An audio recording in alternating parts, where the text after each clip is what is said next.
PDS బియ్యంపై YCP నేత Dwarampudi hot comments చేశారు.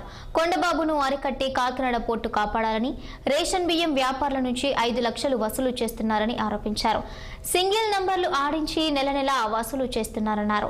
ఇప్పటికే కాకినాడ పోర్టు దివాళా తీసిందన్నారు. అయితే ద్వారంపూడి రేషన్ బియ్యం దందాపై కూటమి ప్రభుత్వం దృష్టి పెట్టిందని జనసేన టీడీపీ నేతలు ఆరోపిస్తున్నారు.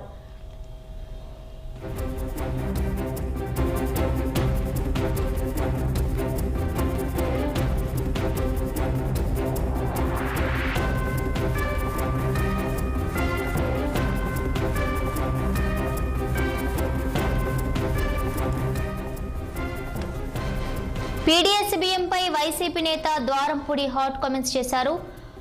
కొండబాబును అరికట్టి కాకినాడ పోర్టు కాపాడాలని, రేషన్ బియ్యం వ్యాపారుల నుంచి 5 లక్షలు వసూలు చేస్తున్నారంటూ ఆరోపించారు.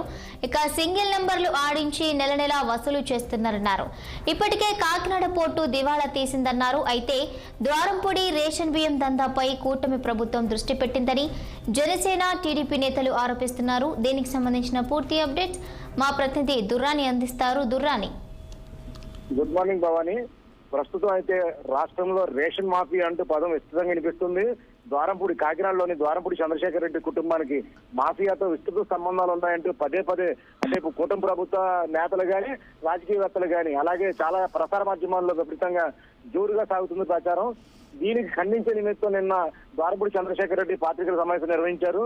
ఇందులో ఆయన చాలా క్లియర్ కట్ గా తన మాఫియాలో ఏమాత్రం తన పాత్ర లేదంటూ స్పష్టం చేసే ప్రయత్నం చేశారు.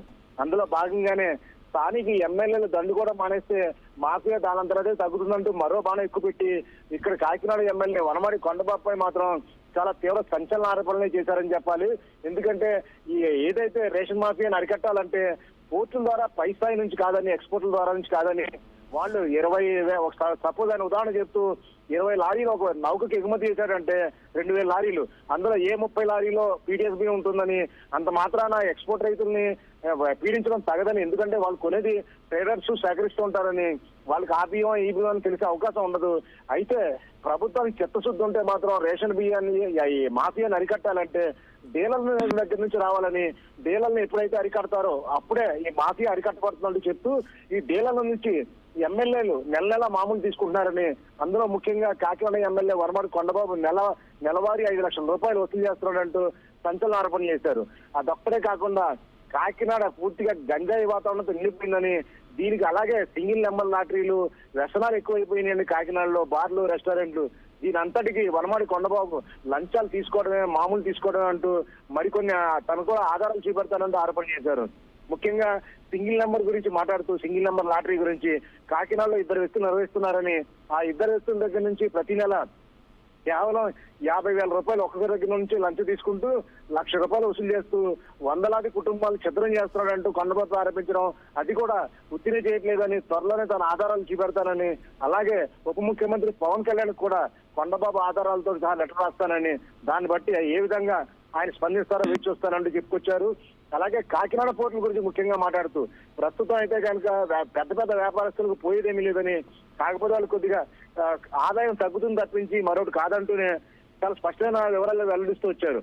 వాస్తవంగా అయితే కనుక బియ్యం తాను అధికారంలో ఎమ్మెల్యేగా ఉన్నప్పుడు రకరకాల పోర్టు అంటే గోపాల్పూరు, టూడీకోరను, అలాగే విశాఖపట్నం, ఒరిస్సా ఇతర ప్రాంతాలకు వెళ్ళిపోయే ఈ ఎగుమతులన్నీ కాకినాడకు పోర్టు తీసుకొచ్చి ఏకీకృతం చేశానని, దానివల్ల రికార్డు స్థాయిలో 98% బియ్యం ఎగుమతులు కాకినాడ జరిగేలా తాను చూశానని, అయితే కొంతమంది వ్యక్తులు ఇప్పుడు ప్రస్తుతం అధికార దాహంతో కుట్రలు కుతంత్రాలు అంటూ పోర్టు వ్యాపారం చిత్రం చేస్తున్నారని, అంతర్జాతీయంగా కాకినాడ పోర్టు ఇప్పటికే పేరు నాశనం అయిందని, ఇలాగే పోతే వ్యాపారం పూర్తిగా ఇతర పోర్టులకు వెళ్ళిపోతుంది కాబట్టి కూటమి ప్రభుత్వం ఆలోచించి ఎక్కడ తప్పు జరుగుతుందో దానిపైన పరిశోధన జరిపి, విచారణ జరిపి దోషులపై చర్యలు తీసుకోవచ్చని, తనకు తన కుటుంబానికి ఏ మాత్రం మాఫియాతో సంబంధం లేదని, తన సోదరుడు మాత్రం వీరభద్ర రెడ్డి బియ్యం వ్యాపారం చేస్తారు.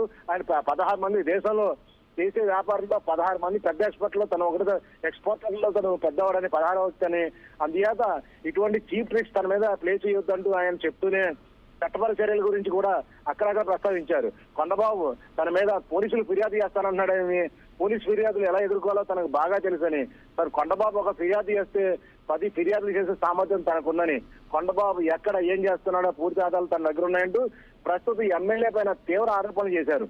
ఒక గుండాట, అలాగే నెక్స్ట్ ఎక్కడైనా బార్ కానీ, వైన్ షాపులు కానీ, బెల్ట్ షాపులు కానీ ఇలా చెప్పుకుంటూ చాలా ఉదాహరణలు చెప్పుకుని వచ్చారు. మత్స్యకారులకు అందాల్సిన డబ్బులు కూడా అందకుండా కొండబాబు మింగుతున్నాడు అంటూ చేసిన ఆరోపణలు కాస్త సంచలనం కలిగించాయని చెప్పాలి.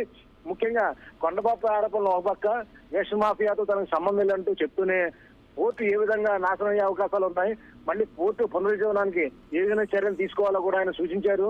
విజ్ఞులైతే తీసుకోవాలని, లేదంటే విచారణ చేపట్టి ఎవరి దోషులను శిక్షించాలని, తాను దేనికి భయపడినంటూ మరోమారు చెప్తూనే తాను తరచుగా ఈ పత్రికల సమావేశంలో పాల్గొంటానని, ఏ విచారణకంత సిద్ధంగా ఉంటానంటూ మాజీ ఎమ్మెల్యే ద్వారంపూడి చంద్రశేఖర్ రెడ్డి మాత్రం ప్రకటించారు.